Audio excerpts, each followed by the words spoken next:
حبايبنا الناس اللي سالتني على المكرونه النجرسكو، عايزه تعمليها بالمكرونه القلم عادي مفيش مشكله، عايزه تعمليها بس هي اساسها بالمكرونه الشرايط اللي هي المستورده او الاسباجيتي بتاعتنا العاديه.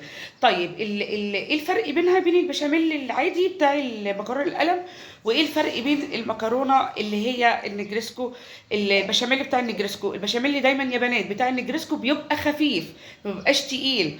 يعني البشاميل بتاع النجرسكو بيبقى خفيف، بيبقى تعمليه خفيف ما بيبقاش تقيل، انما المكرونه البشاميل العاديه بتاعتنا اللي هي القلم بيبقى تقيل شويه. تمام.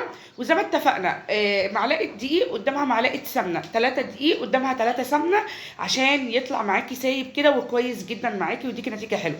طيب عايزه تشوفي الخطوه ديت وخشي عندي على قناتي على اليوتيوب، عندك تحت الصوره بتاعتي في البايو هتلاقي القناه اليوتيوب، ادخلي عليها، اتكي على اليوتيوب هيدخلك على طول عندي على القناه، هتشوفي انا عامله طريقه المكرونه البشاميل، طريقه البشاميل ادخلي واتفرجي عليها.